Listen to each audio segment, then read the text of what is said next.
Assalamualaikum warahmatullahi wabarakatuh. Di sini saya akan mempresentasikan hasil diskusi kami di mata kuliah Aswaja dengan dosen pengampu Bapak Muhammad Syafiuddin Sabudin.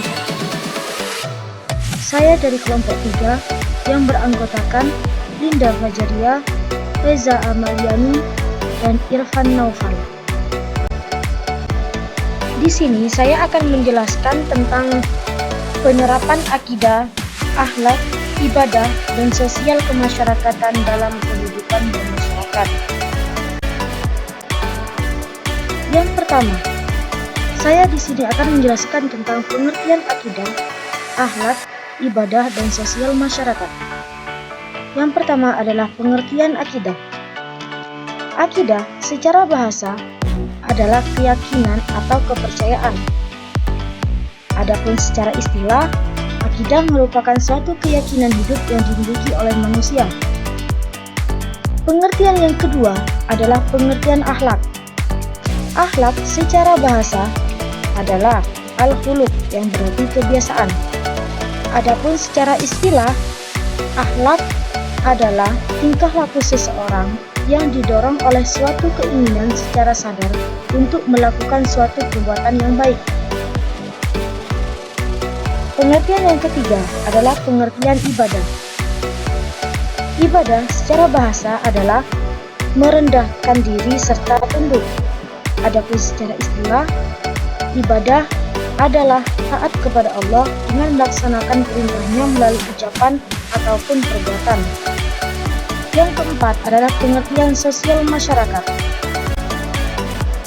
Poin yang kedua adalah poin B, yakni demonstrasi ibadah akhlak dalam kehidupan masyarakat.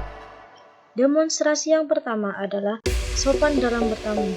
Apabila bertamu, maka hendaklah mengucapkan hal-hal yang baik, berperilaku yang sopan dan ramah agar si tuan rumah tetap rasa nyaman.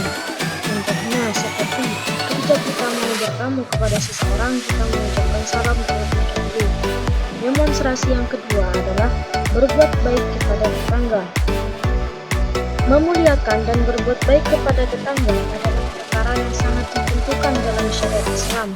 Hal ini juga telah diperintahkan Allah dalam firman-Nya dalam surah An-Nisa ayat 36 yang berbunyi, dan sembahlah Allah dan janganlah kamu mempersekutukannya dengan sesuatu apapun, dan berbuat baiklah kepada kedua orang tua, karib kerabat, anak-anak yatim, orang-orang miskin, tetangga dekat dan tetangga jauh, teman sejawat, ibnu sabil dan hamba sahaya yang kamu miliki.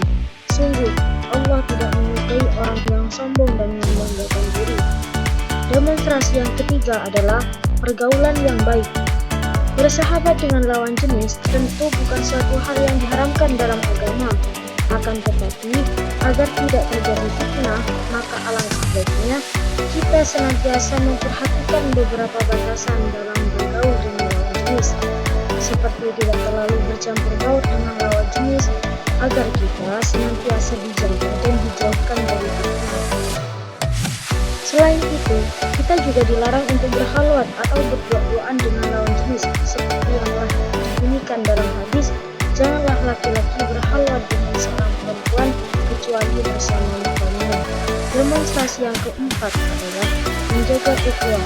Ukhuwah Islamiyah bisa kita artikan sebagai persaudaraan di antara umat Islam, di mana persaudaraan di antara seorang muslim diibaratkan sebagai bangunan yang kokoh yang sedang menguatkan.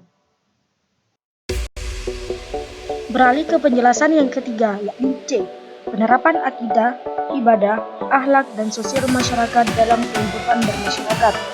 Penerapan yang pertama, akidah dalam kehidupan bermasyarakat. Akidah sangat penting dalam hidup bermasyarakat karena dapat menjaga hubungan dengan manusia satu dengan manusia yang lainnya. Hal ini bisa diwujudkan dengan berbagai cara, antara lain dengan saling menghargai satu sama lain, dengan saling tolong-menolong dan bersikap adil satu sama lain. Penerapan yang kedua, menerapkan akhlak dalam kehidupan masyarakat. Akhlak sosial merupakan bagian ajaran tentang akhlak yang berkaitan dengan keharusan berperilaku baik dan yang seharusnya dijauhi berkaitan dengan hubungan-hubungan sosial dalam kehidupan masyarakat. Seperti kita tak boleh mendolimi orang lain, orang yang lebih lemah dibanding kita. Kita tidak boleh tidur pulas karena kekenyangan, sementara ada tetangga kita yang tidak bisa tidur karena kelaparan. Inti dari kajian ini adalah kepedulian kita terhadap sesama dalam kehidupan bersama. Penerapan yang ketiga adalah penerapan ibadah dalam kehidupan masyarakat. Segala perbuatan baik kepada sesama manusia, tidak merugikan orang lain, tolong-menolong, dan kasih sayang memang diperintahkan oleh Allah kepada manusia.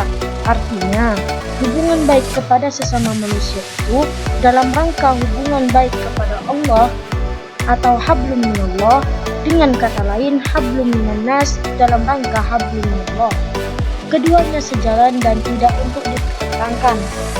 Orang yang mengabaikan hablum minannas selain mendapatkan murka dari Allah dan konsekuensi di akhirat, juga akan menerima konsekuensi dari sesama manusia lainnya, yakni berupa perlakuan, sanksi, hukuman dari aturan atau hukum atau norma masyarakat di mana ia berada.